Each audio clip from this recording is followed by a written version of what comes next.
Can't you think before you act? Is that why people call you thoughtless and useless? Apologize to me now.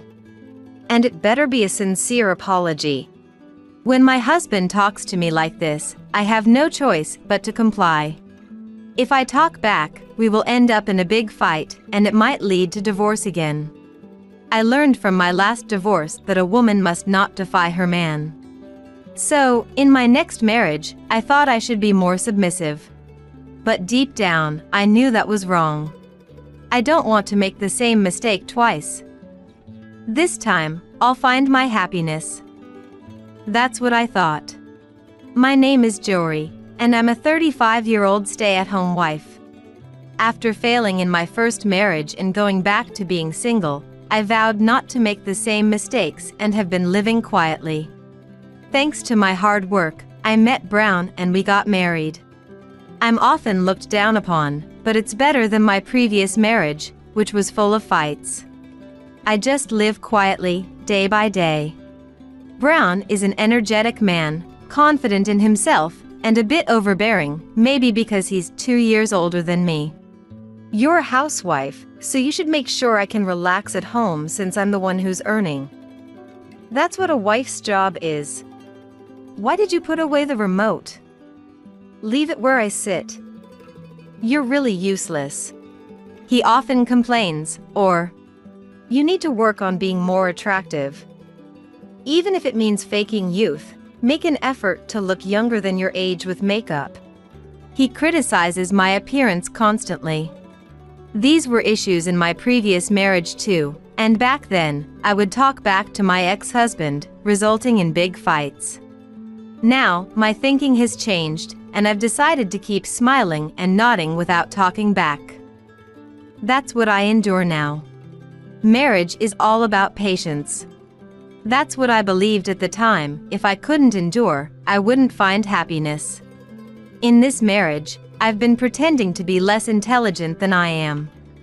During my previous marriage, my ex-husband would rely on me when he was in trouble but would say, "Smart women just aren't that charming." I think that was one of the reasons our marriage was so unhappy, so now I pretend to be a graduate of a less prestigious university and avoid making any insightful comments. Thanks to that, Brown has started to say, "Jory really is a naive person. That's what makes her cute." And he seems happy with me.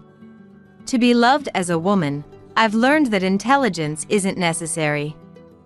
I just need to agree with everything Brown says without question. But then, something happened that changed all my stereotypes. It was at a family gathering, where my mother-in-law Susan's harassment forced me to prepare and serve food and drinks for all the relatives by myself. I thought about it a little, and realized that if I cut down on unnecessary steps and movements, I could easily handle it all by myself.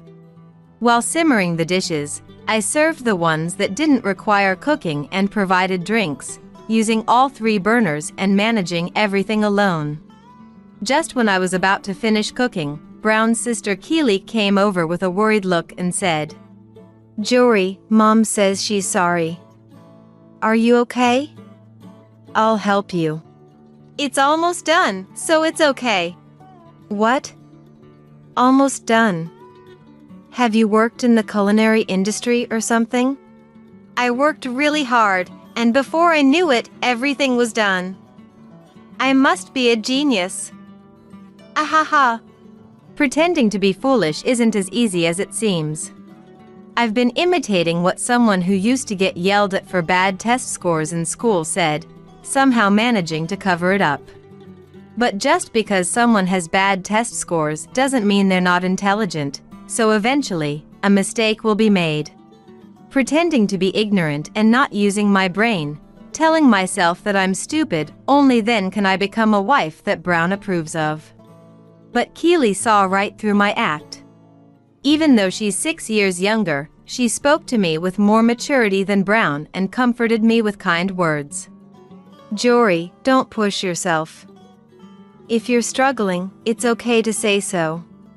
My brother doesn't always understand other people's feelings, so I know it can be tough. Please rely on me during family gatherings, and don't try to do everything by yourself." Hearing this, tears welled up in my eyes. Pretending to be someone I'm not was painful, and the fact that I had to act foolish to be loved was heartbreaking. Thank you. I thanked Keely over and over and had her help me carry the food. Since then, Keely and I have been chatting on social media and occasionally going out together. My in-laws consist of my father-in-law working overseas, leaving Susan to manage the house on her own. That's why, when Susan gets out of control, there's no one to stop her. I was glad to have Keely on my side, and that was enough. But Keely did more than I expected. At the next family gathering, when my Susan tried to push work onto me, Keely said, "Mom, a son's wife is someone else's precious daughter. If I get married, would you treat me the same way as Jory?" She defended me. At first, Susan replied, "But Jory is a divorced person, right? People who get divorced must have some character flaws. If I don't educate her properly, Brown won't be happy. She's not smart and lacks skill, so I have to be strict." Have you ever asked her why she got divorced? I don't know about that. Well, that means you really need to see for yourself what kind of person Jory is. I know Jory's a good person. Kind and very warm-hearted. But I'm worried because she sometimes neglects herself. You do see that, don't you, Mom? Keely conveyed with utmost sincerity, and Susan gazed at her thoughtfully before looking serious. Brown told me that you're struggling in your marriage because you're not very bright. But just like this kid says, even when I've given you impossible tasks at family gatherings, you've managed them effortlessly. If you were really dumb or inept, you wouldn't have been able to do them. See? Keely exclaimed, and Susan apologized to me. I've only been listening to Brown's opinion, and I thought it was right. Jory, I'm truly sorry for my rudeness until now. It's all right. Susan apologized to me repeatedly. Honestly, being told to do all the cooking never made me feel uncomfortable. I never even thought it was harassment, but I was slightly happy, thinking that Susan and I might get along better from now on. After that, Susan was tough on Brown.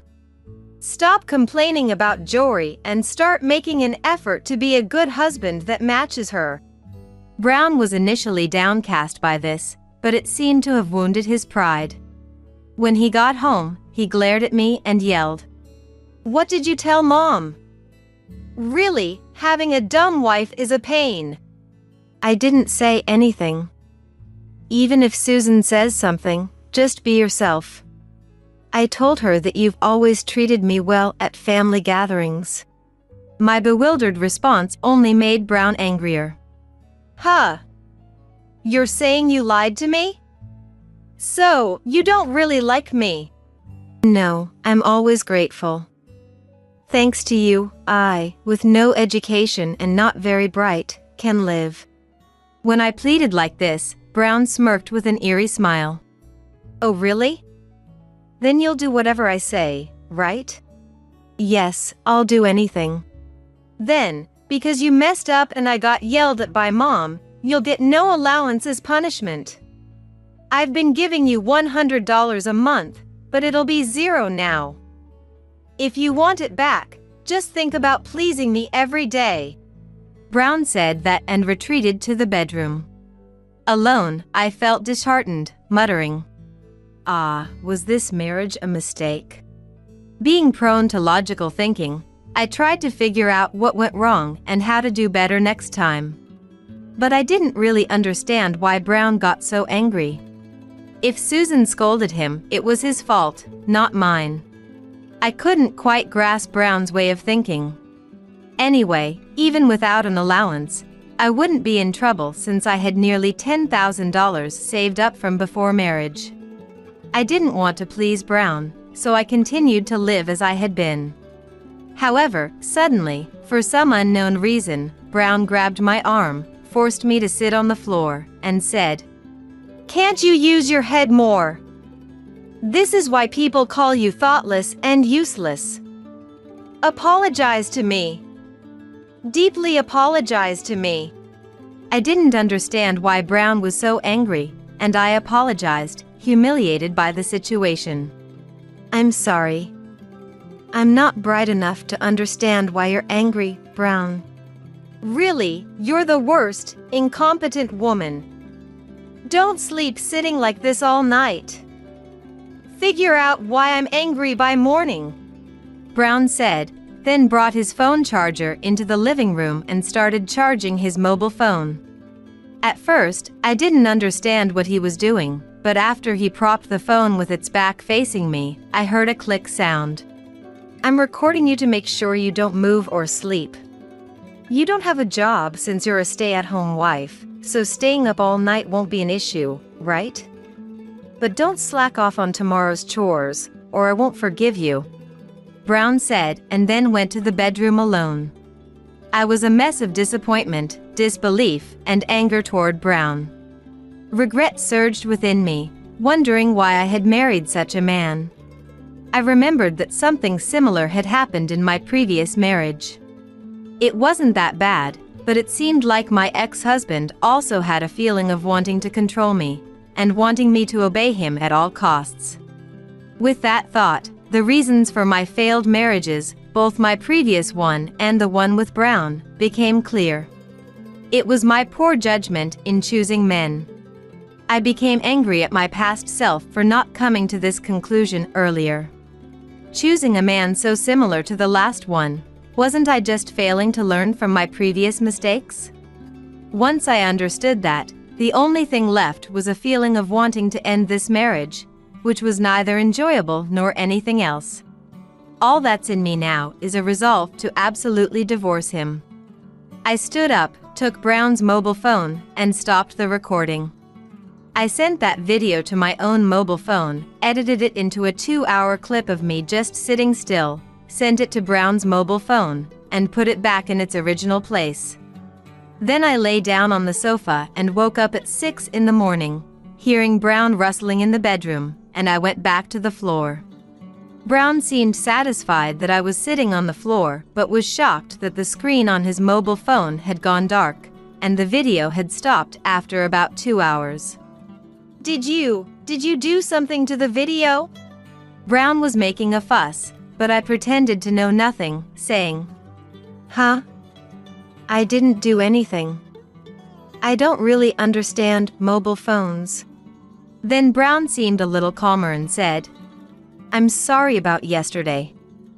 I got angry thinking you weren't trying to please me. I'm smart so I didn't notice, but you're trying in your own not-so-smart way, right?" He apologized with a condescending attitude. I was irritated, but I endured it and forgave him with a smile. "Yeah, it's okay." Then Brown showed a relieved expression. Honestly, I don't care what Brown thinks because I'm going to divorce him soon anyway. But I won't make it easy for him. I'll make sure Brown receives a fitting punishment, I thought to myself. Then, a month later, it was time for a family gathering, and Brown and I headed to my in-laws' house. I thought it would be a busy day as other relatives would be there, but when we entered the house, Susan and Keely were cooking, and I was told to sit down and do nothing. I hadn't talked much with the relatives before, but Brown started chatting with a man in front of him, and I joined the conversation. The man turned out to be Brown's uncle, and I had felt like I recognized him from somewhere before. Then Brown started to explain to me. "My uncle teaches at Harvard. You might not understand, Jory, but he's doing some impressive work in the field of chemistry." At this, Uncle looked at my face and opened his eyes wide. "Brown, what are you talking about? There's no way Jory wouldn't understand that." These words left me even more perplexed. "What are you talking about, Uncle? Jory graduated from a lower-tier university and can't even operate a mobile phone properly. She's not bright at all. Having a connection with a Harvard professor like Uncle. Brown was saying this, but Uncle smiled kindly at me and said, "You're really quite excellent, aren't you? Why pretend to be foolish? Brown's the one who's actually at a much lower level. Doesn't it feel bad to be looked down on by someone like that? You should just be yourself." Uncle's loud voice caught the attention of other family members, and everyone at the table, including Susan and Keely, turned to look at us. Well, I guess you're right. I'm getting tired of being ridiculed all the time. Shall I tell the truth? Actually, I graduated from Cambridge University. After that, I attended a graduate school in America. As I revealed this, Brown's face showed shock. What? You can't be. I think my IQ is around 150 or so. But that doesn't mean I'm smart. I end up marrying people like Brown, after all. I chuckled, and then Keely spoke up. Jory, could it be that your previous divorce happened because you were too smart for your husband to keep up with? I had never talked about the reasons for my divorce, but it seemed Keely had come to this conclusion. Well, yes, that's right. My ex-husband said I was unattractive because I was intelligent.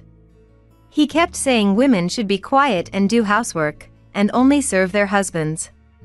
I logically refuted him every time, and he eventually said he didn't want to be with me anymore. That's why I've been pretending to be foolish in my current marriage. As I explained, Uncle nodded and said, I knew it. You were at Harvard's graduate school for a while after Cambridge, weren't you?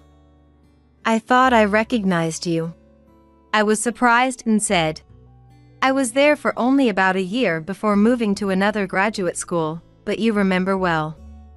Now that you mention it, I did feel like I'd seen Uncle somewhere before. I never forget a face, though I'm not good with names.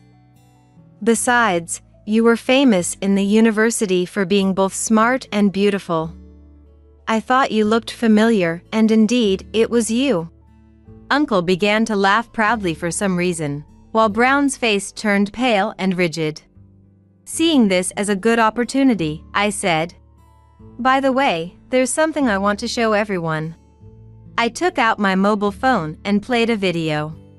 It showed me sitting on the floor while Brown was instructing me to stay up all night. Brown's voice was clearly audible. Then Brown jumped up. This is fabricated. You did this to frame me. The fact that you only filmed for 2 hours proves it was your fault. Pretending to be an idiot. As he screamed this, he grabbed my collar. The men around restrained Brown, and Susan said, I don't want to dine with such a despicable man. Please throw him out. With that, Brown was thrown out of the house. At the entrance, Susan yelled at Brown, who was crouching. I didn't realize you were this foolish. I was foolish as well. I'll contact you later about what to do next. Go home and behave yourself. Then she slammed the door and locked it. Then Susan bowed her head to me and said, I'm so sorry about Brown. I had no idea he did such a terrible thing. And yet, I once believed what Brown said.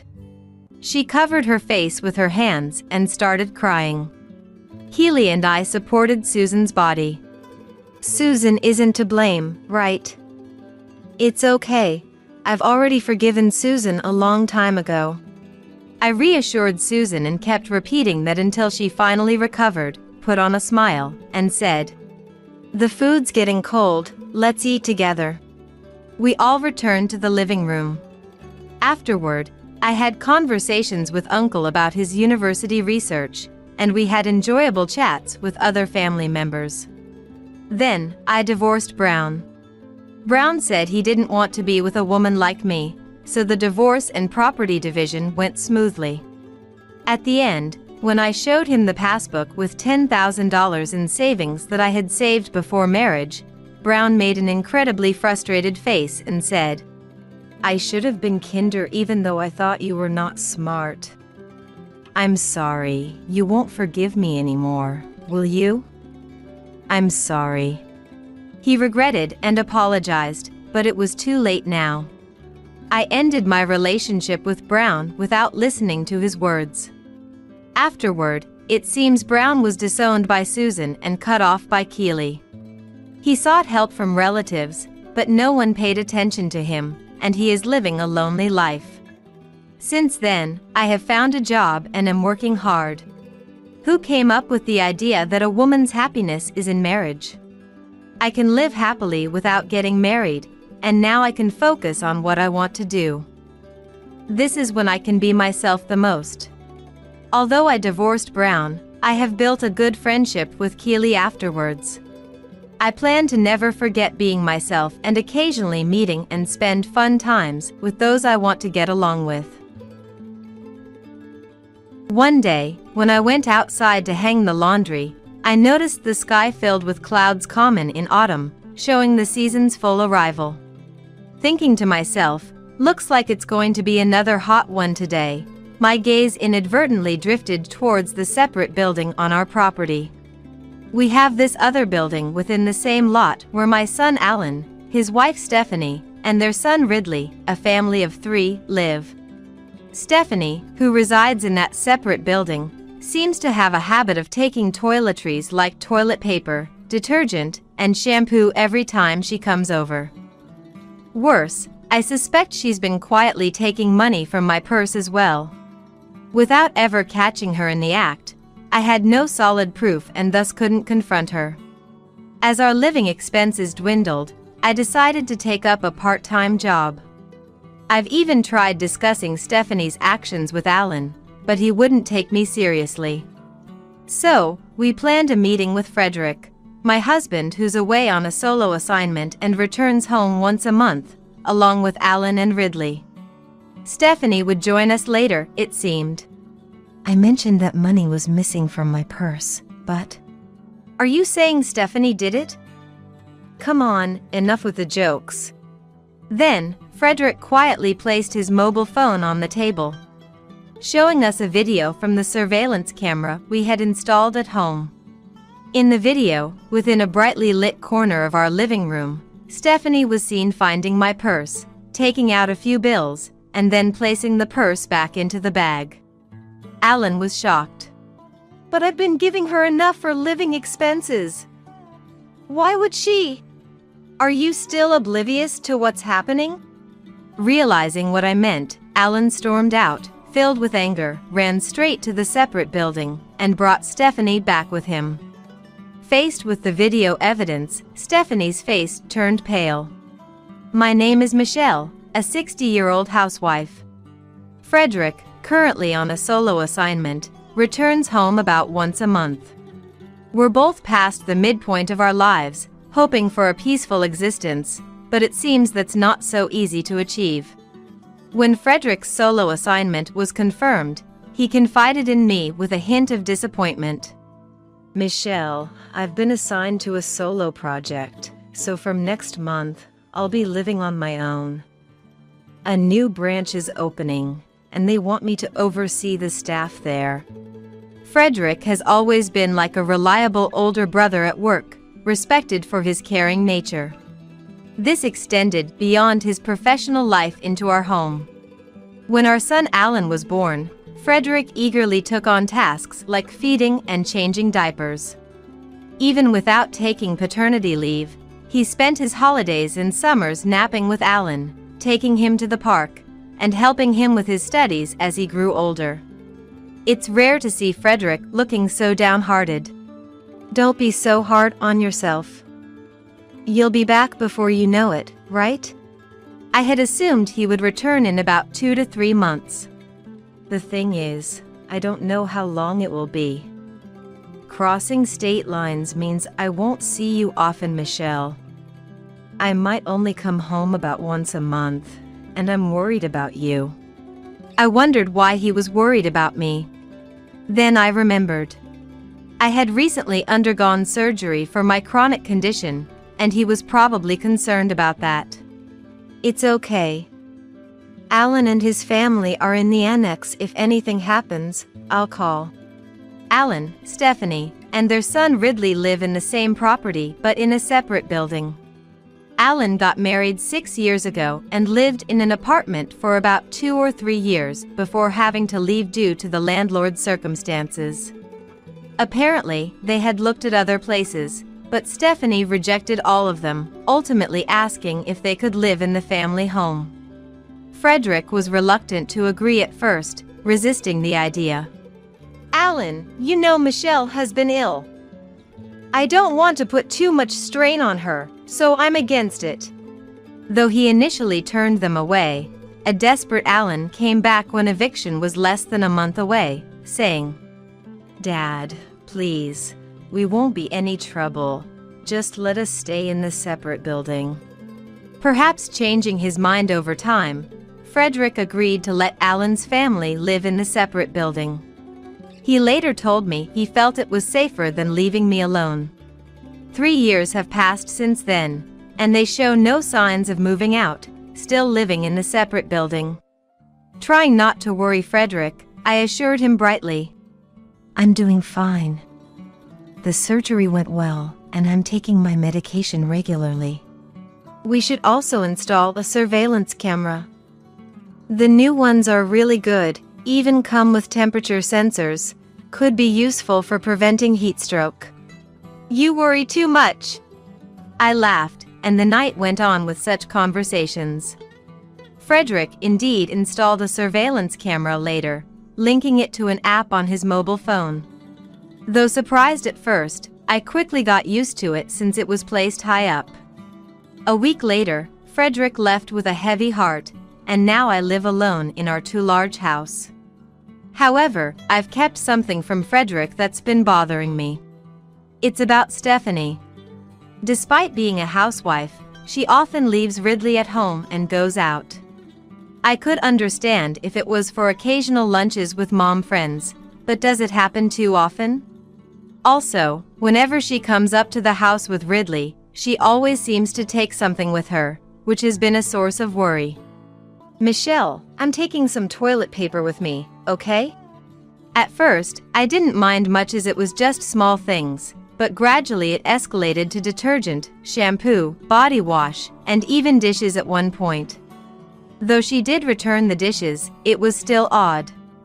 Stephanie, are you struggling financially that you can't buy these things? Not at all. Then why take things from our house? It's just being thrifty. With Ridley around, expenses will only grow, so I thought I'd save where I can. Please, Michelle, consider it helping out and let it slide.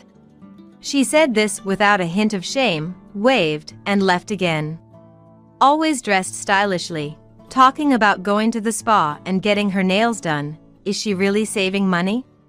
Alan works hard from early morning till late at night, and I've never heard them having financial troubles. Wanting to confront her about what she intends by doing all this, but not wanting to be the meddling Miel, I've kept silent. In the midst of these days, I started noticing money disappearing from my wallet more frequently. I suspected Stephanie, but without proof.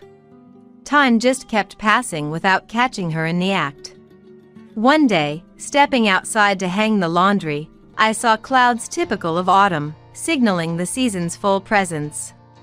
Despite the lingering heat suggesting another hot day ahead, my thoughts inadvertently turned to the separate building.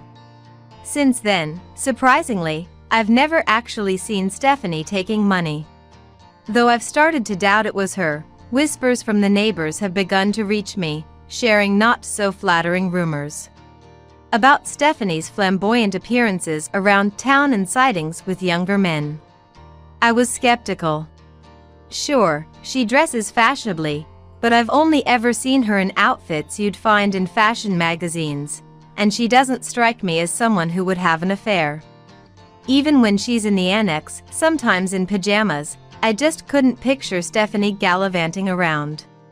However, the fact that someone actually saw her made me think that there might be aspects of Stephanie I wasn't aware of. Despite my observations, money continued to disappear from my wallet. With living expenses becoming tight, I decided to take a part-time job until I could gather evidence. I told Frederick it was for a change of scenery, but he was so worried that I had to promise to only work as much as I could handle. Luckily, I saw a nearby supermarket was hiring part-time cashiers, so I contacted them and went for an interview.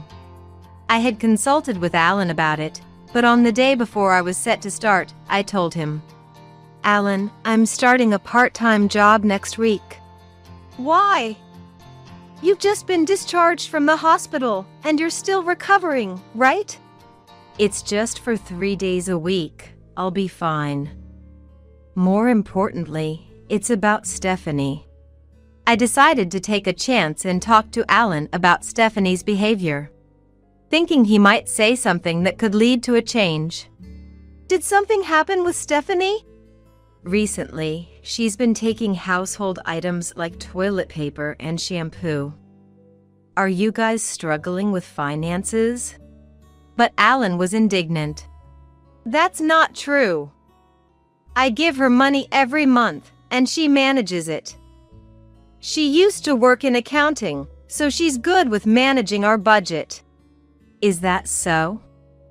"But she really is taking things. And money too." "Money? You're saying Stephanie is taking that too?" Alan looked incredulous. "Yes, a little bit of money has been disappearing from my purse. She might not think I've noticed, but this can't continue. Can you subtly bring it up with her?" "Mom, are you sure you're not just getting confused? That just doesn't seem likely." Alan sighed heavily, not believing me, and wouldn't listen to anything else I had to say.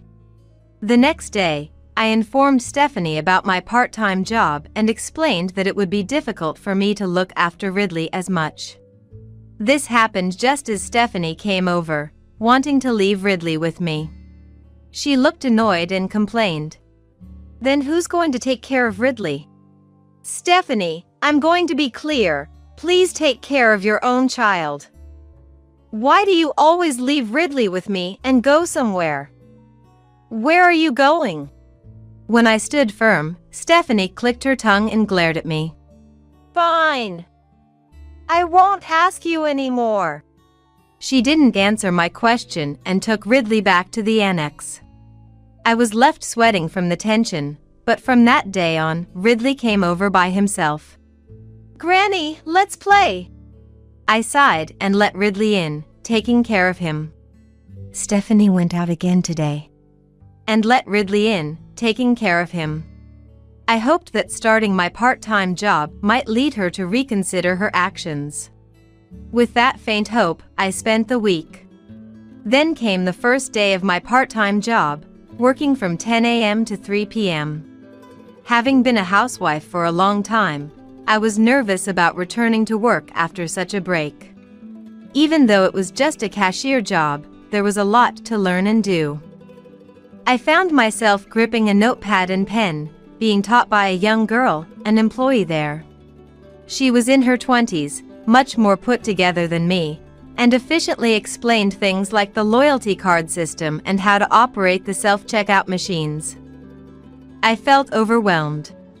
Her name tag was accompanied by a golden badge that read Customer Service Master, and her demonstration of handling the cash register was impressive. I have to remember all this, I reminded myself as I headed home.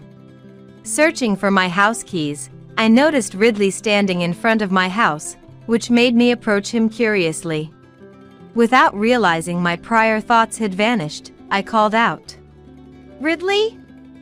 What are you doing here?" Hearing his name, Ridley looked up, tears streaming down his face and his nose running as he stood frozen. Surprised, I quickly pulled out a tissue from my bag to wipe away his tears and runny nose. What happened? Did something sad occur?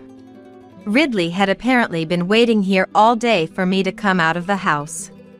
When I didn't show up, he asked his mom, Stephanie, who told him I had gone to work and wouldn't be home, leaving him shocked and crying. Why, Granny, are you gone? Because of my job, we can't play together anymore? He said, sniffling. Job? What job, Ridley? I asked. He said, handing me a piece of paper. This. Unfolding the small, folded paper, I saw in Stephanie's handwriting, Ridley's job. Transfer money from Granny's purse to Mommy's purse once a day. All written in lowercase for him to understand easily. What? I alternated between looking at the note and Ridley, asking in a shaky voice. Ridley, did Mommy tell you to do this? Then he replied casually. Yeah. He replied casually. Mommy said it's my job. She gave me this paper and told me to do it properly. My face felt stiff with shock as I took Ridley inside and gave him some juice. He drank it happily, but I was deeply disturbed. I couldn't believe Stephanie would involve such a young child in stealing money. Was this really happening? I had no concrete proof. When could this have possibly happened? I watch Ridley all the time. There's hardly a moment when a 5-year-old is out of sight. Especially when we're together all day. How did he manage to take money from my purse? Then, something clicked in my mind. That night, I contacted Frederick and explained the situation. I understand. Not that we're doubting Ridley, but let's go back through the surveillance camera footage to check. Frederick said, listening to me without judgment and agreeing to my request. 3 days passed, and then I received a call from Frederick. Michelle?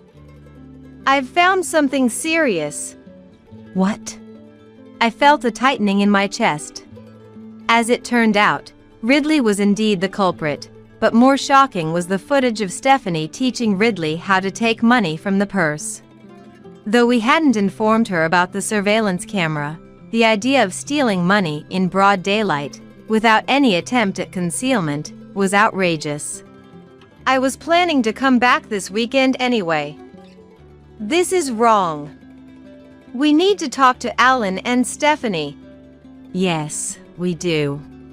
My heart grew heavier, but now that this had come to light, we had to address it properly. The days leading up to the weekend were gloomy, but working part-time helped me forget about it temporarily, which was a small consolation.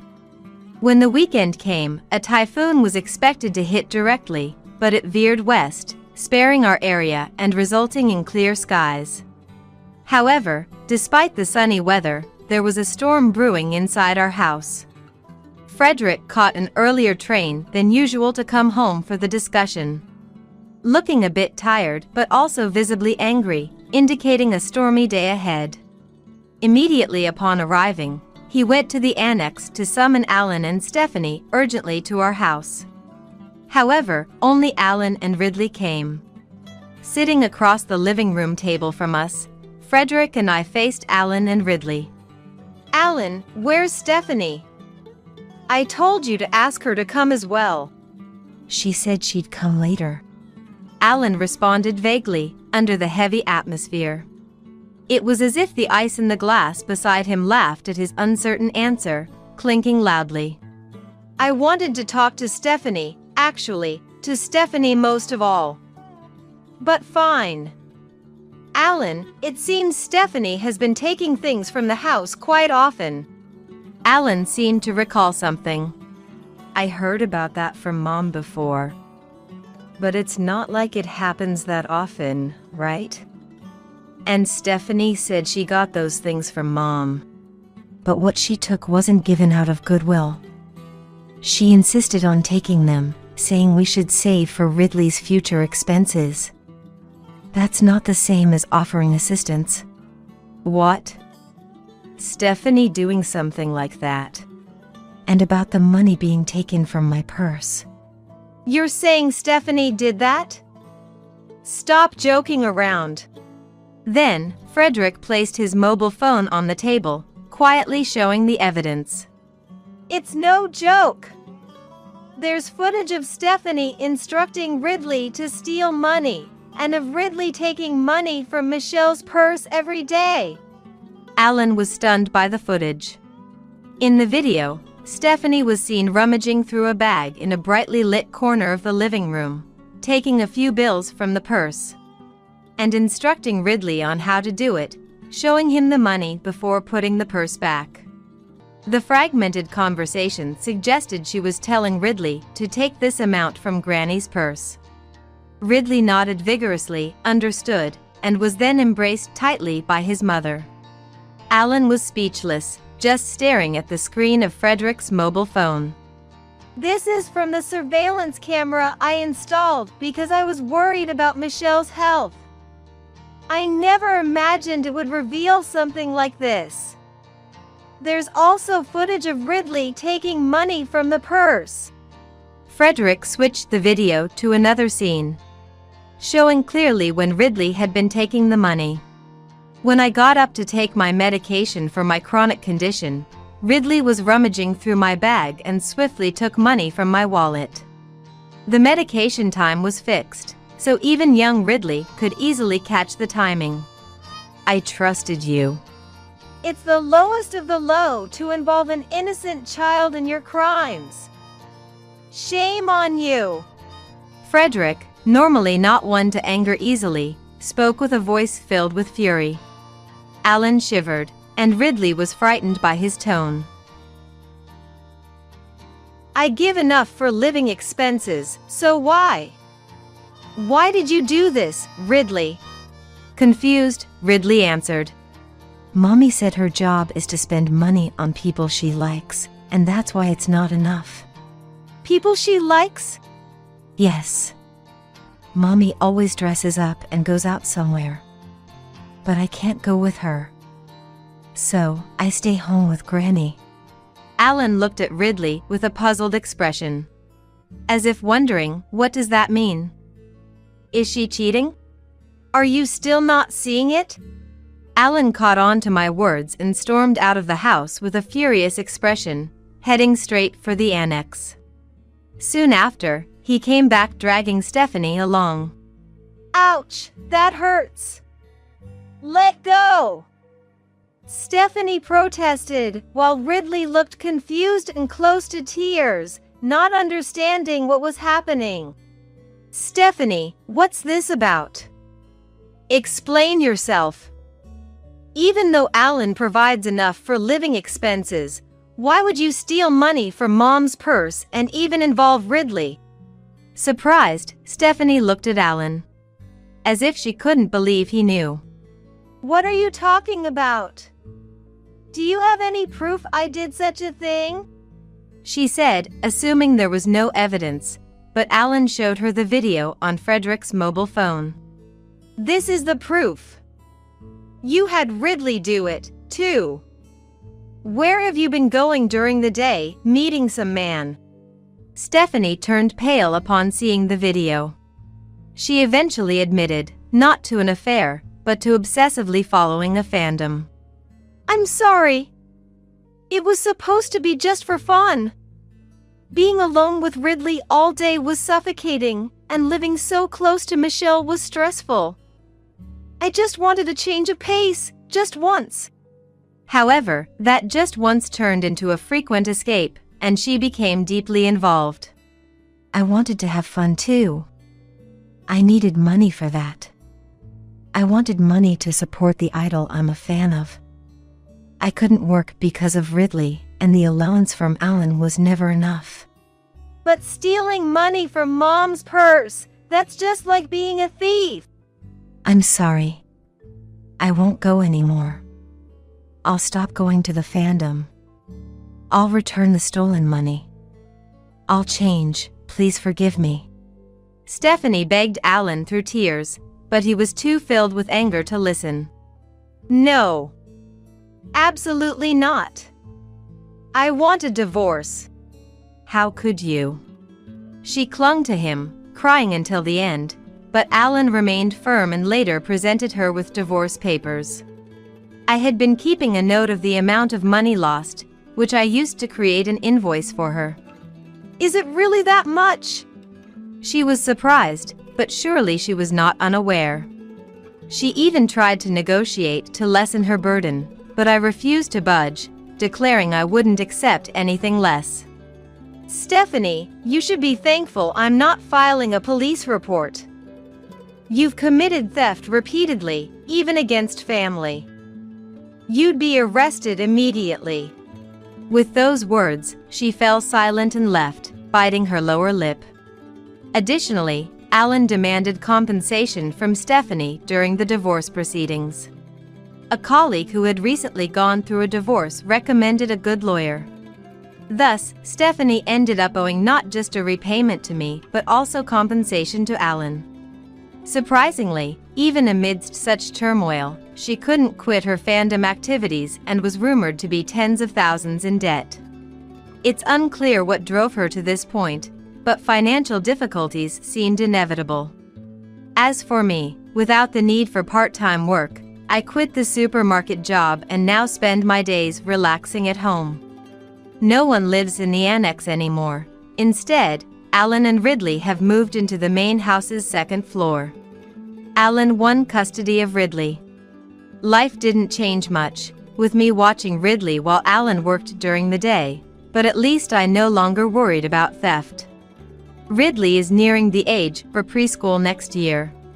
I wonder if Alan has already taken care of the enrollment. I'll have to ask to be sure. I mused to myself while making pancakes for lunch. Then, Frederick came home. Today marked the end of his work assignment away from home. It had been weeks since I last saw Frederick, but he entered the living room with a bright and happy expression. "I'm home. Welcome back. Lunch is just about to be ready. Gramps, welcome back." Life for the four of us, Frederick, Alan, Ridley, and me, was beginning. This peaceful existence felt truly blissful. Despite the lingering summer heat, autumn was approaching. "Maybe we should go to the mountains to see the autumn leaves during the next holiday," and Frederick suggested.